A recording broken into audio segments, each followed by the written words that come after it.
media chats and stuff like that. Quite a few, not so many, but quite a few. But he's someone that wants to really work. But it's just to encourage police officers and the security apparatus in Abuja here. But how can we really improve the security? We've talked about this over and over. May not be like say we'd overflog the issue, but it's still a big concern. It's a big issue, Gaby. Good morning once again, and good morning to Abuja. I think that when it comes to security, since we are talking about this lady that was kidnapped, and we are thankful that she's home now and safe, we are grateful for that. However, I also read somewhere that I think ransom was paid for her to be released. I read that somewhere. I don't know. How confirmed? Okay, not confirmed. Confirmed, but I read somewhere that maybe a little thing was paid. But police said that they are, still on they are still trying to get those guys who did that. If they rescued her, they should have been able to pick those the criminals. Guys. You understand? So maybe it could be true that something was, paid just to, secure the young lady. The most important thing is that she's alive and she's home, and she is going to, give the police the necessary information to, do the needful. But this insecurity thing, I think that we, just like you said before, we need to be security conscious. You get into public transit. The other day, my car had an issue, so I didn't want to risk, driving it home. So I had to park it at the plaza so that the guy will come in the morning and check it out. But something happened when I wanted to board a vehicle at the Barnes Junction. There was this particular lady. Honestly, I learned something from her. She was somewhere just with a vehicle. I just noticed that she wasn't really rushing to enter any particular vehicle. She will stay back. And guess what happened? She was even my neighbor. Oh, wow. I didn't know. It was when we stopped at the junction, entered the same keke to my place. I was like, stopped somewhere to give my auntie something. The son was already waiting. So I just asked the keke guy to slow down, gave the young man the thing, and then we left. She just stopped and then flew this thing to my own place. But I picked something. She wasn't in a hurry to like rush into any vehicle. All her phones, everything was in her handbag and she was holding it. And you see, this is somebody who is security conscious. Right. Even while we were in the vehicle going home, you notice that she was still, looking at faces, being very observant. Indeed. But I saw another lady. You had your earpod, you were busy chatting. You didn't even know when we got to Gwarempa. You got to your junction. It was the driver that was even telling her, maybe somebody supposed to stop for Duse Junction. You understand what I'm saying? Just like you said, everybody needs to be security conscious. The days are really, really bad. But on the other hand, I think that when it comes to tackling insecurity, I think we need to start from the welfare of the security men and women. When you have policemen who are poorly paid, who their remuneration is nothing to go home, there's nothing to talk about, it's practically useless. What do you expect? They are not going to give you their 100%. Yes, you've given him arm. Yes, you've given him uniform. Yes, you've posted him to go and stay at Area 10 or anywhere. He's not going to give his 100%. And I've been saying this, that works, any society that things are going the way it should be, pay your security people enough, and you spend all days, oh God, do this, God, nothing is going to happen. Because I believe that if these men and women, policemen and women, are well paid, they are ready to, lay down their lives. Not even that. Make sure that we are safe. Not even that alone, Mazi. The fact that the police force might be, and this is huge respect to every police officer out there, both the ones that are very educated, the ones that are absolutely educated, the ones that are not. I mean, this is them. But I think it goes without everybody to the common knowledge that we could actually use a lot more educated literates in the Nigerian police force. But if you ask an average graduate right now, do you want to get connection? I can stand a higher rank. I'm coming to that particular issue. I know the quality of men and women we put in that. I saw a video like last 2 weeks. I don't know if you saw the video, where a team of policemen stopped a vehicle, and the one with the leader was telling the other, give this guy his men, he can go. Junior officer was there saying, no, in most station. The senior police officer was telling you, give guy his paper back, let him go. The junior one was there shouting, disobey him. It was if the people were stopped was, is this now? No, I go, your guy give order. The challenge. So that has a lot also to do. It's the kind of people that will bring that place. Now see, if you make a police job, be a job that she before graduate since 5 years, and she knows what from come out to fortune you go. Yeah, she know one be policeman, but since she nothing else to do. Do you understand? Mazu, let's talk about Felisuma after the commercial. Not fortune,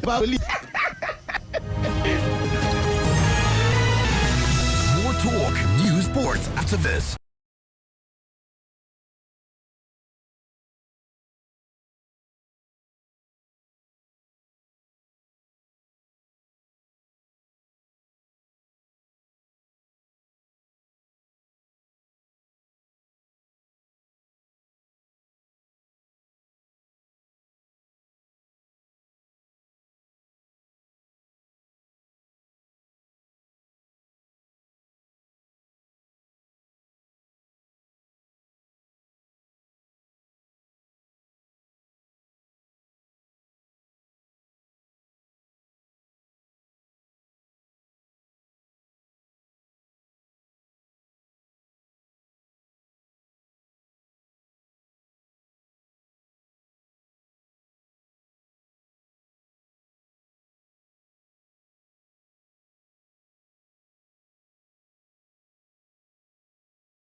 welcome back, ladies and gentlemen. Thank you for staying with us. And yes, I've got Mazi, Destiny Anthony in the studio. I've also got Fortune right here. And it's Town Hall meeting. And we are talking about some of these very important conversation. We started from the good news, if I can call it that, that the lady that went missing, which according to reports that we now gather, it was a case of kidnap, of abduction. But thankfully, she's been released, or she's back home to her family members. And she's helping the police in their investigation, as confirmed by the FCT Police Command. Now, whether the ransom was paid or not, we do not know. That information is not in the public. Confirmed information is not in the public. But it still goes to show that we have bad people. Ladies and gentlemen, there are bad people in our midst right here in the Federal Capital Territory, and we need to be careful. Mazi, we need to wrap up this conversation very quickly. Okay. So, like I was saying, the quality of men and women we recruit in our police is very important. It shouldn't be that somebody is a police officer just because there's nothing to do, and then for that reason, you now get him giving uniform and so on. So that's why you have a lot of people doing that job and not being useful to the society. In the first place, they don't have passion for it. But imagine if from day one you want to be a police officer, you've gone through your university education, now you go to the police training college or the academy, whatever it's called, and then get the necessary training. Then fine and good. So please, I think it's not proper, because I've had case where a policeman just couldn't even, feel something in a bank, and I was like, what is going on? This is a police officer. I was really embarrassed that day. So when you have people like that who can't read, who can't write, and if you have somebody like that who is not even educated, you have, in the first, even when he sees somebody who is a criminal that is supposed to arrive, the complex thing is already there. When the person begins to intimidate you and so on. So I think that the quality of men that we recruit, it's not about having 1 million police officers. It's better to have 100,000 police officers that are well trained, 100,000 police officers who know what they are doing, than having 1 million and they are practically useless to us. Indeed. Thank you. Many people have also cited instances where certain officers, not here in the FCT, I'm speaking generally across the nation, certain officers can't even read the documents, content in a document, or do not even understand the law. Something happened in the southeast. I was driving. I gave this guy the vehicle particulars. And he was asking me for and I was seeing right in front of him, where is it? Give me. And I was like, oh, that read. So what he was waiting for me to pick it out and say, this is this. Truly, he couldn't read what Fortune, was on the paper. You don't drive. No. But when you're going home, what runs through your mind when you have to take public transport? What runs through your mind?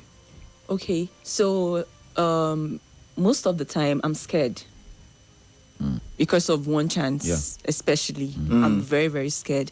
And from what Mazi said about being security conscious, what I do is I take my time. I'm not in a haste, because why people hop into these vehicles is because they are in a haste. You just come out and you want to get to where you're going to, because maybe you're running out of time. Which is not even a bad thing in itself. Being in a haste. You can be in a haste somewhere. I'm only saying that it's not bad to be in a haste. It's just unfortunate that we have these issues. Kind of challenge. But as we found ourselves in this kind of situation, we should just be very conscious of it. You understand? Just take your time and select the vehicle. Don't just hop into. Right. I mean, I think that I was. It was last week or last week. We were having conversation about. We'll move from here in a very short while. I was having conversation, and someone sent a message and said that when you want to take along, for example, allow the driver call where in they go. But someone told me that you have to tell the driver. No, make him tell you where in they go. If you wave and the person stops, where are you going? I'm going to Kubwa. If you say they go Kubwa, you've set yourself up. You say yes, I they go Kubwa, you go enter.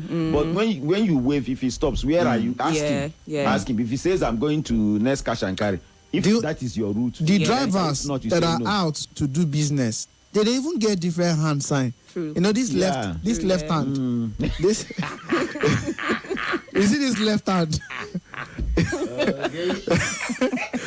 And I've noticed something, Mazi. You see, all the drivers, even I see their hands are always slender. Slender. The fingers are always long. I don't know why.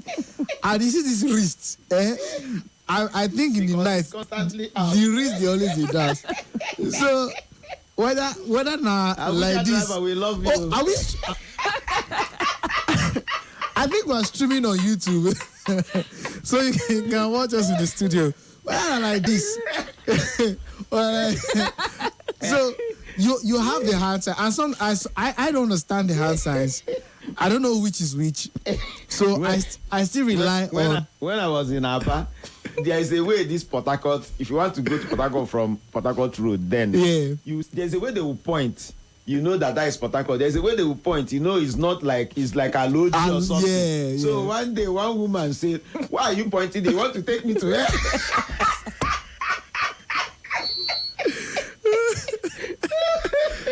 to all the genuine, honest, hardworking drivers out there, this is for you. Yes,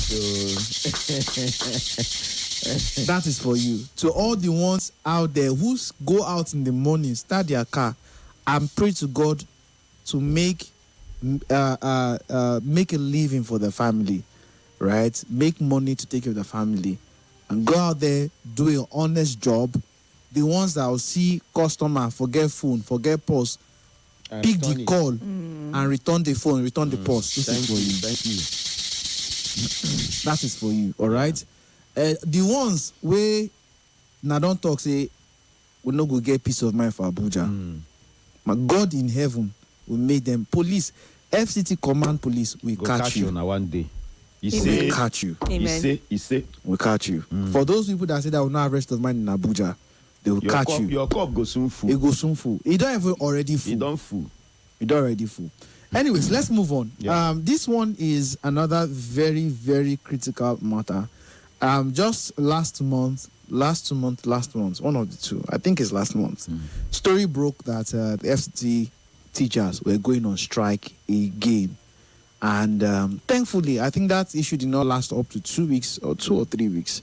And thankfully, was able to be resolved yet again with the intervention of the FCT minister. And I think one of the things, and I personally, I believe that one of the jobs of mass broadcast is not just to gather people for conversation, it's to educate.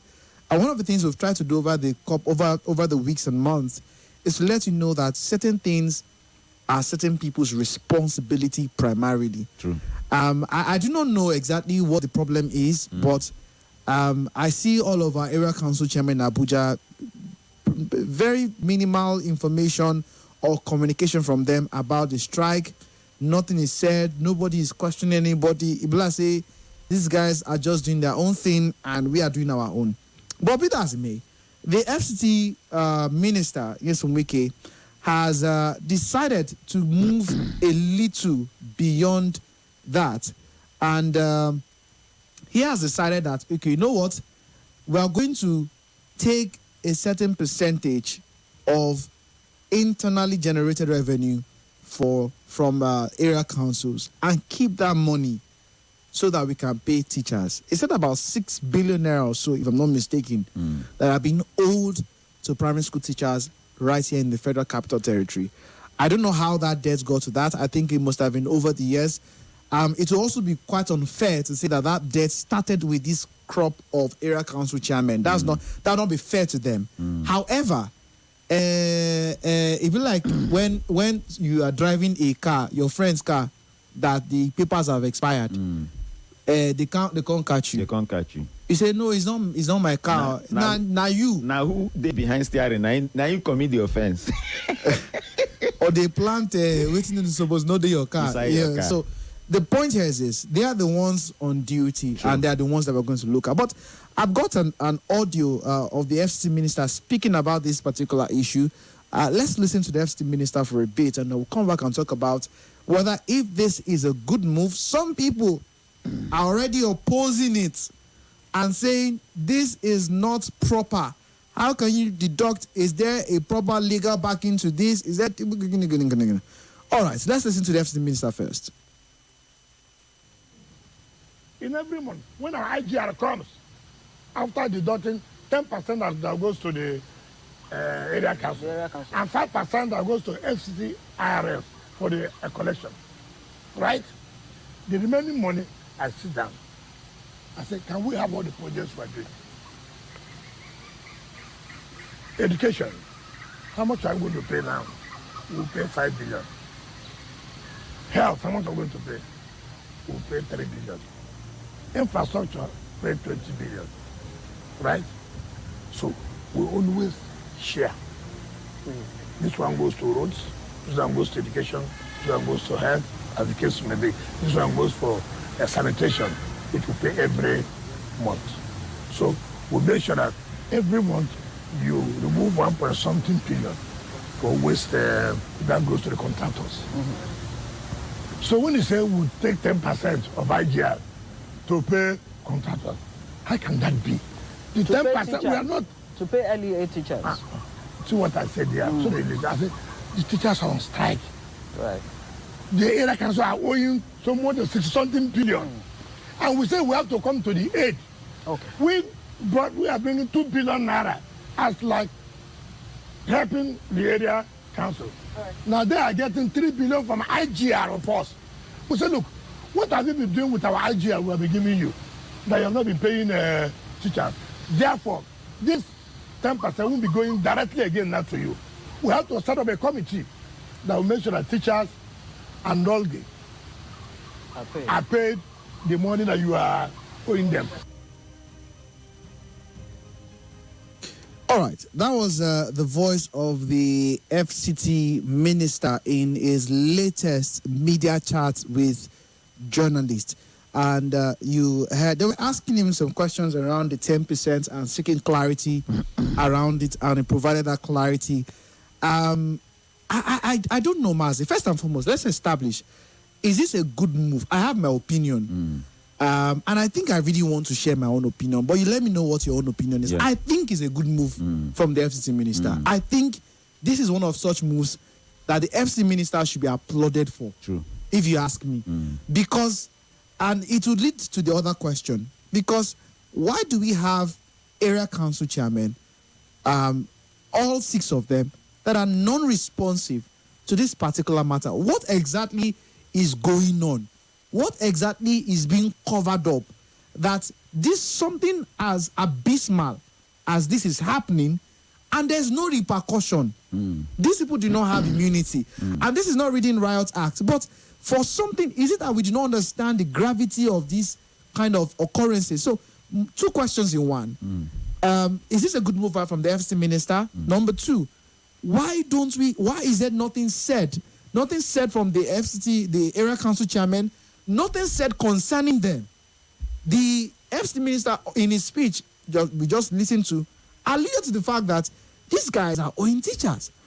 And they are being, in quotes, paraphrasing now, they're getting money. So what is going on in that middle? Waiting to happen, Gongo? Gaby, thank you.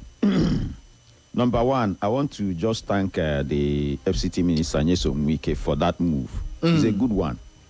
Remember what I said last time, that we need to take primary education and primary health care, services seriously out of this area council until when we have responsible men and women running our area councils.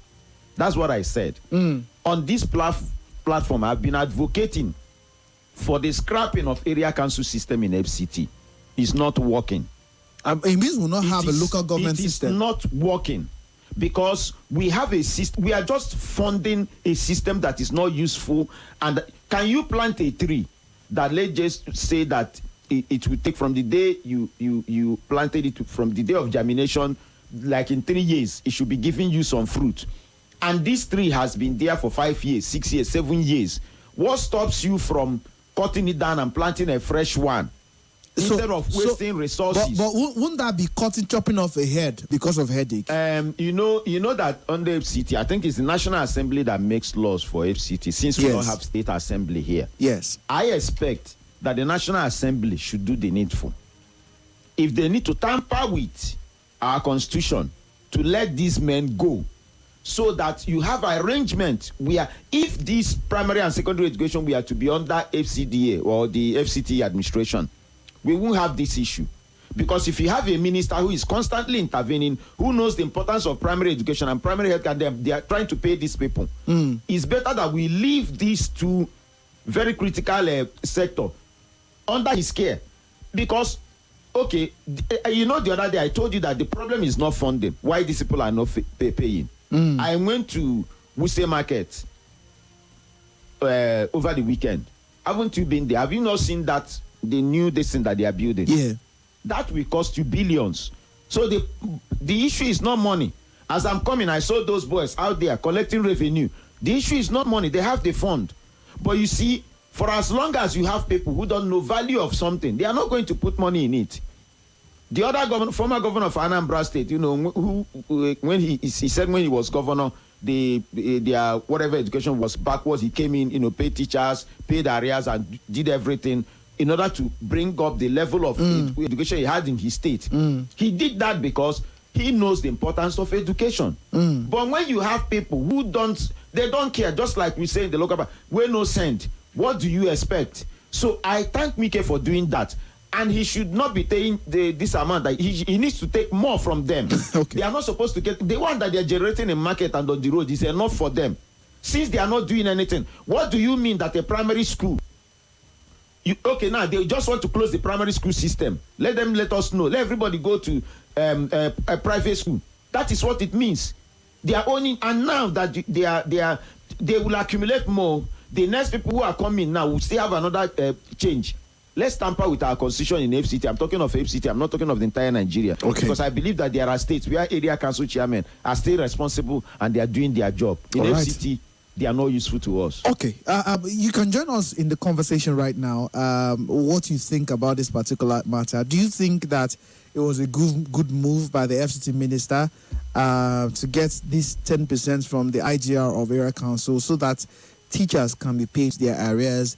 And what do you think might be the problem? Why there's this, I don't know what adjective to use to qualify, but it's actually quite alarming that we have this consistent problem and it looks like there's no response whatsoever from area council chairman.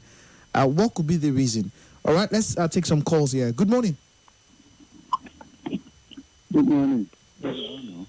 Very well, thank you. Good morning. Good morning, sir. My name is Musa. All right, Musa, welcome. I don't think, let's not forget that we are practicing constitutional democracy in Nigeria. One big man cannot overrule our constitution. So what we are saying is that there's system on ground to checkmate, to give accountability in every distance. So I don't think for people to sit down. Look, this platform, so many people are listening to it. Nobody should come and sit down. No. Hello. No. Please. All right. I want us to be very guided this morning. All right. If just you could be in the studio, you could be in your house. It doesn't matter. The moment you have the microphone, go ahead and share your thoughts. It's not nobody's using a knife to force any opinion down anybody's throats. All right. We're all looking for how to make Nigeria work better. Please go ahead and share your thoughts and opinion. Emphasis on your. All right. Please. I'm pleading. Let's not deviate from what the conversation is. I begin to chase shadows. I would not want that to happen on the show this morning. Thank you very much as you comply. All right. If someone has said, this is what I think, I don't think that, this is what I think, and go ahead and state your own opinion. All right. Let's not begin to get distracted this morning. Good morning. All right. 0700 951 0000 0809 597 4869. Good morning. Hello. Are you there? Okay. Hello, good morning. Hello.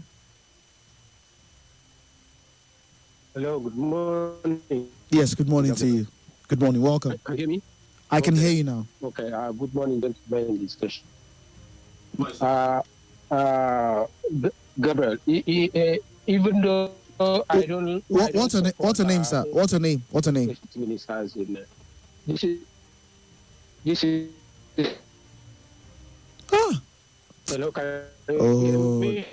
This. We can't hear you. I think he's in Lugbe. I'm sorry. I'm sorry. I'm sorry. Look where people no come for you. I'm sorry. I'm sorry. I was joking.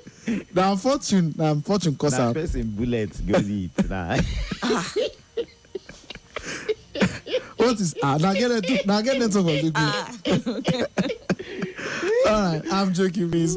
0700 951 0000 0809 597 4869. Good morning. Good morning, my brother. Welcome. Well done. Mr. James and man, Comrade Abubakar calling from Gwagwalada. All right, go on, sir. Issue of one chance in FCT. You know, it can come under control by the special grace of God if the government and the people can work hand in hand. You know, the major crime that we are seeing today across almost FCT, most of them start in motor parks. Because of lack of regulation, we are complaining about one chance. The issue of Agoro is another one entirely. But if the police or road safety or the government of the day can be able to call everybody on board and sanitize the transportation system in FCT, both private or government organization owned, you know, this issue can be controlled. What do I mean by that? You know, most of vehicles that you see on the road today, some of them, in the name of private vehicle, they pick and drop. And people who are entering this vehicle, it's not in the bush. There is a station point where people coming out and the vehicles always gather there and picking people. You don't know the one that is right and you don't know the one that is wrong. But if there can be a regulation that every vehicle that operates as a commercial purpose in FPT, I think there should be a pen or a number that will indicate and regulate it very well, so that every strategic point that people come outside to come and enter vehicle, there has to be a road safety, a VIO there, or road safety or police station there, control the activities of those Agero, and whoever that carry vehicle that you say you want to drive private, you know how you can move along and move your way. If you want to turn it to a taxi, you come to the point and get the vehicle registered, and this can be under control. Most of the crime you are seeing in the FCT today, my brother, it happened in motor parks. All right. Thank you so much, sir. We have to go for this, for messages from our commercial partners in the next 2 seconds now. So we'll come back and continue. More conversation, more talk, more right after this.